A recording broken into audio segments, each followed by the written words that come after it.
But listen, I don't want to delay because we got somebody here who's going to share, and it's not just anybody. It's the man, Ty Smith, is in the building. What up, Ty? So good to Man, have what's you, going man. on, Ty?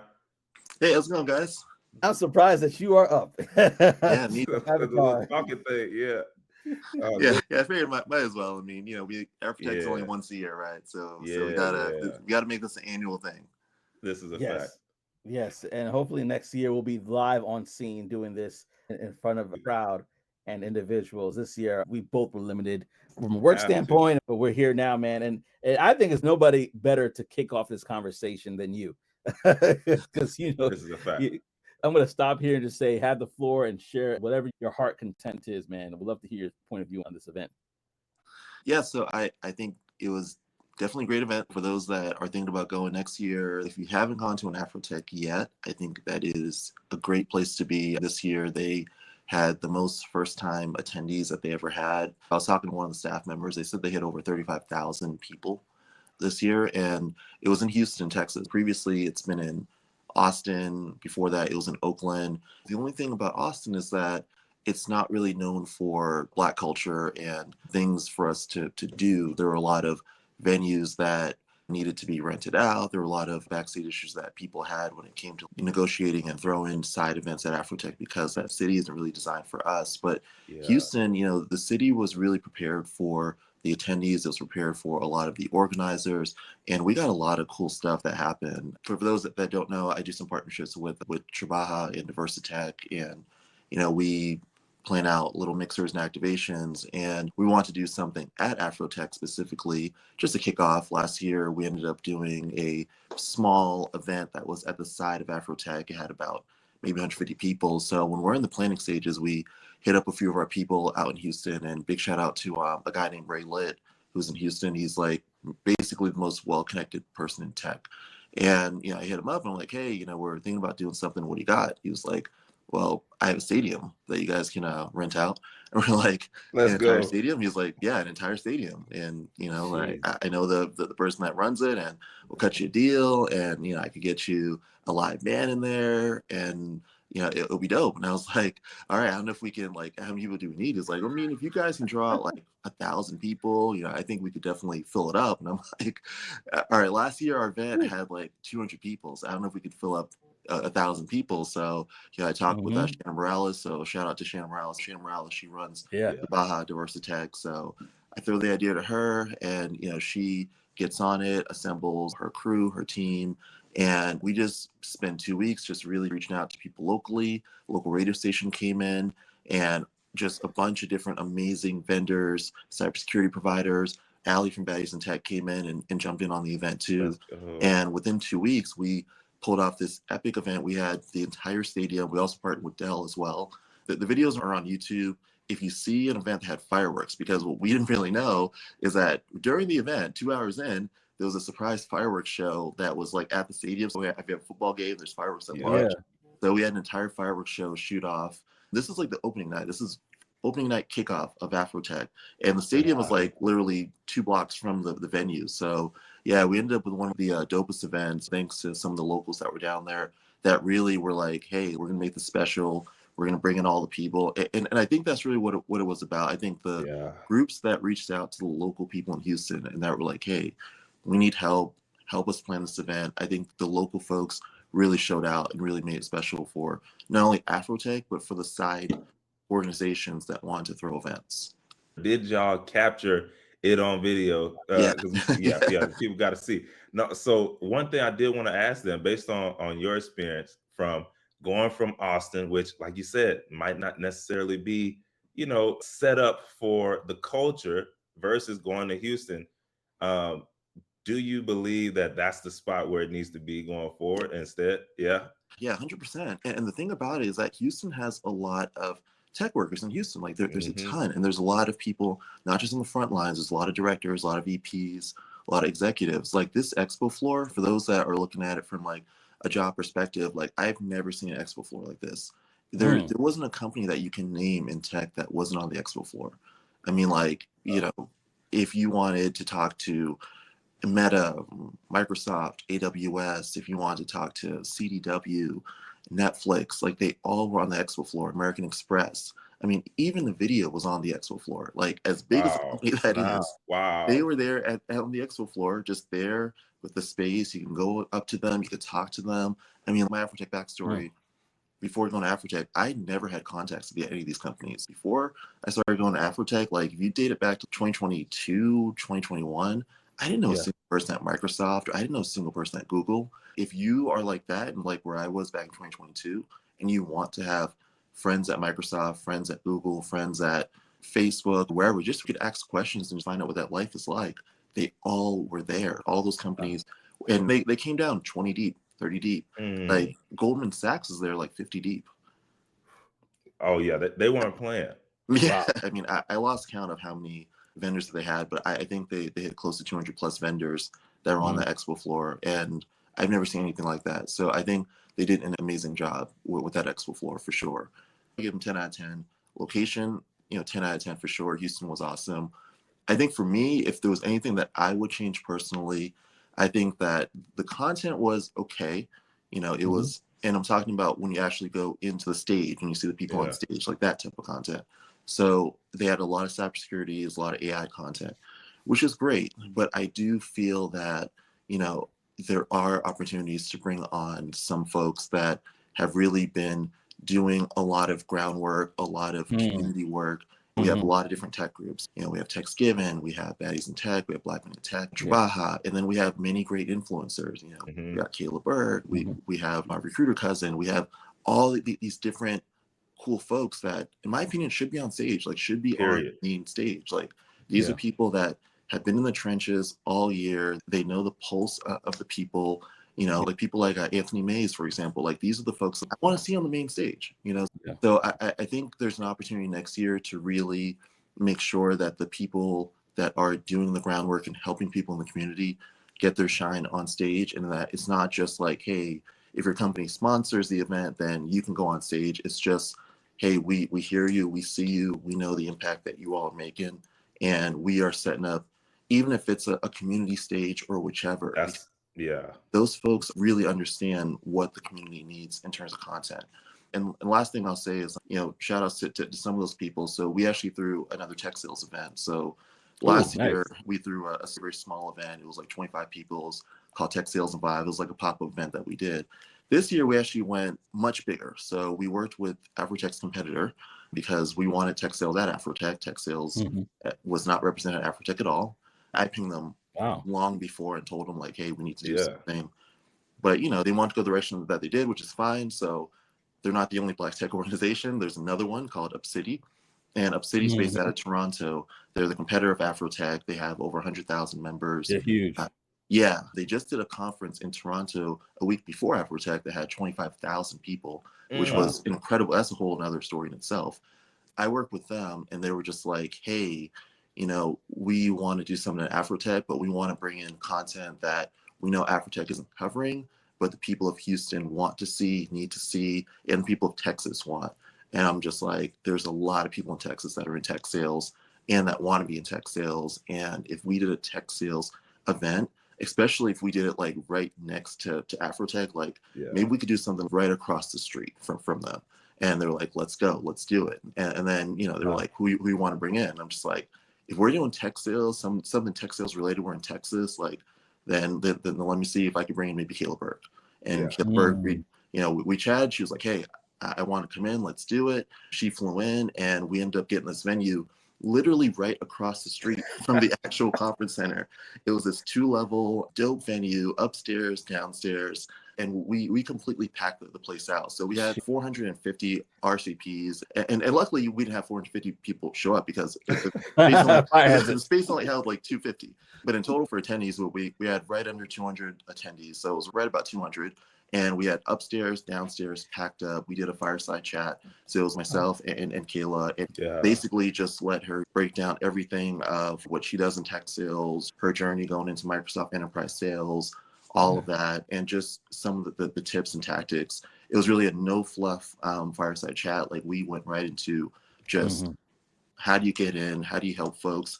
And then at the end, we flipped it back into a channel sales conversation. And we brought actually the first channel sales conversation into Afrotech because we did a reverse interview where she was like, all right, Ty, like, it's your turn now. What is channel sales? And we Yeah. cut that conversation. And then at the very end, we bridged the gap between selling with partners, selling, versus being a partner, and the whole thing kind of came together. And then we got it sponsored by a couple of our sponsors. So shout out to Cox Business and shout out to Rapid Scale as well, Intellisys. So they all kind of came in and helped us host the event. But it was the very first channel sales conversation at Afrotech, the only tech sales event that entire week. And there were so many people in the room, and big shout outs and thank you to all those people that came out there. If you're watching, we appreciate it, because throwing these events are nerve-wracking, and you just never know what's going to happen. So that's my experience in a nutshell. Man, that's heat right there. And it's safe to say, man, I mean, listen, I'm not gonna look at 10x, basically 10x from the previous year. Yeah. Like you can't beat that. And I know it's only gonna get bigger from here, man, because you the man. No, I appreciate it. I mean, I got to get you all involved. And my whole goal is like, I hope that like there's some ripples going back to Afrotech, that hey, across the street there was a tech sales event that was basically standing room only, because there were so many people, and we got to make this an actual topic, because like no joke, I encountered well over 500 to probably close to 1,000 people that were in tech sales, were trying to break into tech sales, that were there at Afrotech. And they all said the same thing, that we wish there was content about this at Afrotech. We wish that the content was on stage. Like, why am I in a room, a packed out room of 200? Like, this should be on the main stage. Someone saw it or someone heard about it going on across the street. It was one or the other. Either they were mad and that was enough to get them to do something, or they were like, man, we need to make sure this is on the docket next year, and we need to make sure we get these folks in because of what was happening. But somebody knows. Disrupt now. That's for sure. Sometimes you have to be a disruptor in order to see things happen. But Ty, please don't leave right now. Antoine Wade is in the building. He said tech sales is where it's at. He's one of them that knows for sure. He's one of them that knows. I was listening to a conversation yesterday, and there's not a lot of industries where this guy was sharing from his experience, where a lot of his contemporaries W-2s are $1 million or so because he works in this particular field. And so, there's definitely a lot of questions and things that people have. One of the questions that, I could probably answer this, but you can answer it as well from your experience, is Afrotech just for seasoned professionals? Quick answer, no. But long answer, Ty, go ahead. Yeah. There were so many students there. And I was actually shocked that a lot of the actual students came out, not just like there were student groups. A lot of the different African-American student groups came out. There's a Black leadership group from Penn State. So they were all out, and these kids were tall. I just had to what are they eating? It's like, who are these kids? And they're like, we're from Penn State. It's our first Afrotech. And, the school sent us out here. And I think having like those folks in there, I think made it really cool energy. Because sometimes when you have these like really corporate events and like everyone's corporate, it's just kind of stuffy. But like having some new folks really helped change the whole dynamic. But I think it was a really good mix. I would say probably about like maybe 30%, possibly, or 35%. At least of the people that I spoke to were new to the industry, trying to get into the industry, and basically bought like a general admission ticket just so they can learn about Afrotech. And almost everyone that I spoke to that did that did not regret it, because they're just like, hey, like my mind is opened up, like my mind is blown. I actually had one of my friends from Vegas come out, and same thing. He just wanted to kind of learn about the rest of the industry, and he was just like, my whole life has changed. I feel like a Pandora's box is open and it can never be closed again, because I now understand what it's like at these other companies, and that there's more to life than where I'm at right now. Oh, that's such a good point. That's it, man. Exposure leads to expansion. And once your mind is expanded, it can't go back to the way that it was. True. So that's crazy. I'm so glad you said that, because there are a lot of people, and I won't get too deep because there are a couple more comments here that I want to address. And Jamel, aka JP, agrees. He talked to Harmony, said it's for Black professionals on any level, in school, just graduated, or 20 years into your career. And so with that being said, sometimes we could be siloed off. And I think I had that epiphany when I went to Thanksgiving with you last year. You could be siloed off. You could think this is what it is, or this is how many people are in the industry because of where you are. Then you get into those certain circles and your bubble bursts, and you're like, oh no, I have no idea what it is out there. But now I'm getting a glimpse of it, and it kind of gives you some admiration. I remember standing in the back with one of the guests of the show. I won't say her name, but her mother was there. And I was just standing there looking at 1,600 tech professionals, people of color that were killing it in their various industries. And she just looked and she said, my babies, look at my babies. And it just that level of just pride and that level of sense of like, man, look how much we can accomplish as a collective really does change something for you when you're in those rooms. He said, was Apple there? And the reason why, if you don't know, he's an Android user. So he's always playing jokes and stuff like that. Yeah. But I'm assuming Apple was there. And the reason why I'm bringing this up, because I know that there are sometimes questions about events where you might go to an event and you might see a vendor and you're like, oh, they're not hiring, they're just there, right? But was that the experience this time around at Afrotech? Were there job opportunities in this event as well? Yeah, so I would say that this year, in comparison to last year, the vendors were ready and the vendors were looking to hire, we're looking to bring people into their recruiting pool. Now, I will say there's levels to this, right? Because I do want to, shout out like, another conference called National Sales Network, where that conference is known to hire people on the spot. Like they literally do like on-site interviews. And also shout out to UpCity's Be Future Conference in Toronto, where they do on-site interviews as well and hire people on the spot.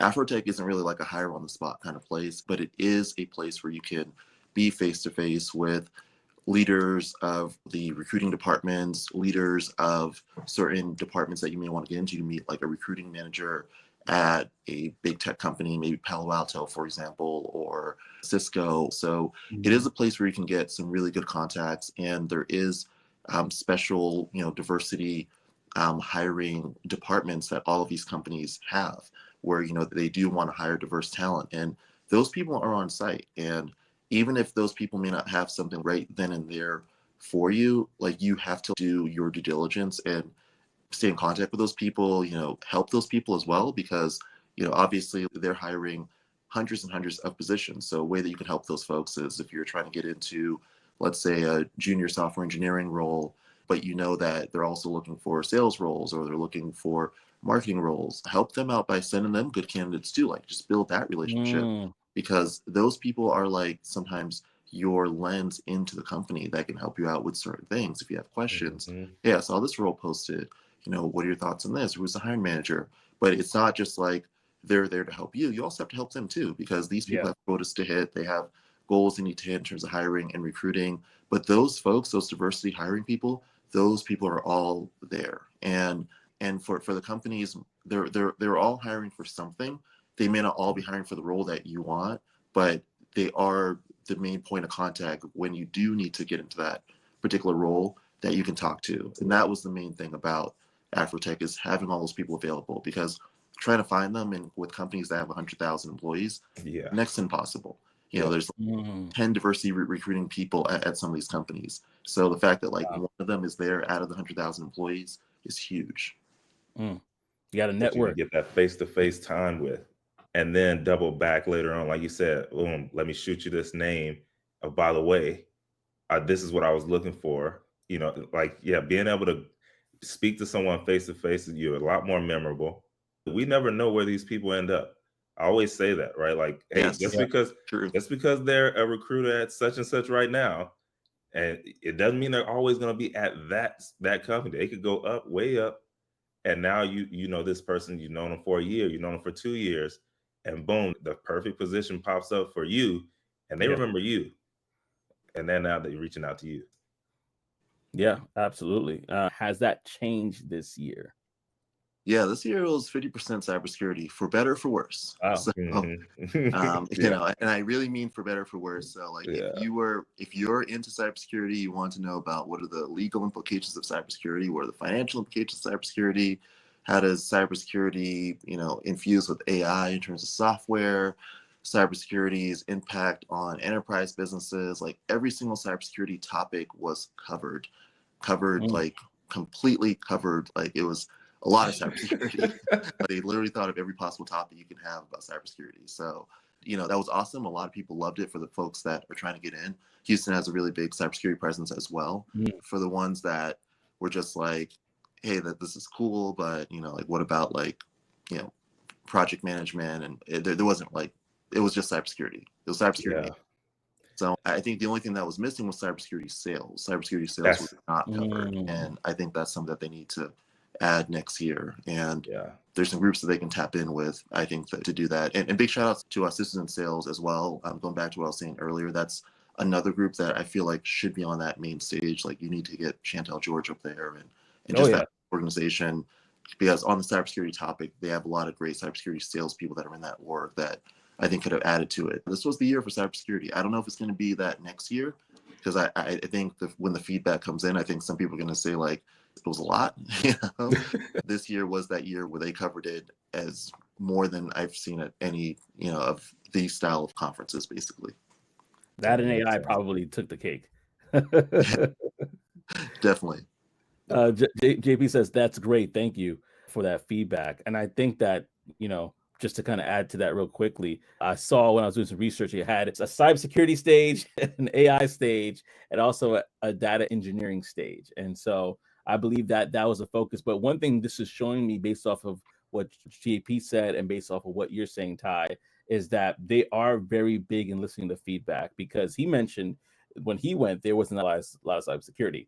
Now it's ad nauseum, So I think that cycle may play itself where maybe next year, all these industries, but the tech sales portion of it will be probably elevated a little bit more. That might be what's going to probably flow out of the conversation and the feedback that they're going to get this year. So we'll see, because I mean, there's not many positions in tech that are as lucrative as tech sales. You know what I'm saying? A colleague was said like he doesn't know any of his colleagues in the tech sales arena who are not a millionaire from their W-2.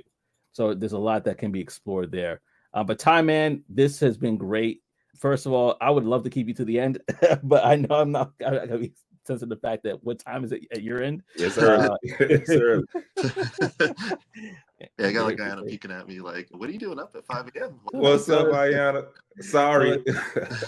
So we apologize, but we are so appreciative because your presence really made this show excellent. And so y'all, I just want y'all put in the chat. I appreciate you having me. Absolutely.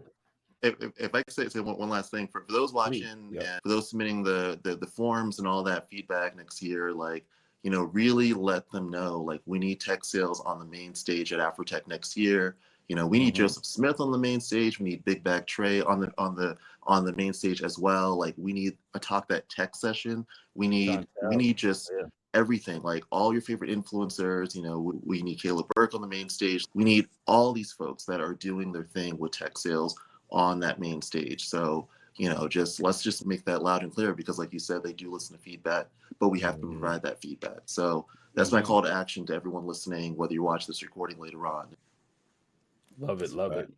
Thank you, man. Everybody, Ty Smith, show your appreciation in the comment section. Say thank you, Ty, for giving us that great rundown on Afrotech. That I don't think anybody in the world that would have that perspective but Ty Smith. So I appreciate you. Your vantage point is huge, man. Like, you see a lot. So the fact that you're able to come on the show and share, it definitely means a lot. Arisa's thank you as well. So thank you so much, Ty. Connect with Ty Smith on LinkedIn, y'all. If you haven't, go ahead and find him. Award-winning channel sales leader. You'll be able to find him. No worries. Appreciate it, everybody. All right. Appreciate you, man. Take care. Well, man, that was fantastic. That was great. And I'm so glad that we were able to get the man, the myth, the legend, Ty himself. And he said something that's great. He said that these are places where you could get to meet people that you probably would not get FaceTime with. And then you'll be able to, from there, go ahead and do some amazing stuff with them. So yeah, thank you so much, Ty. Definitely appreciate it. In regards to, man, so good, man. So good.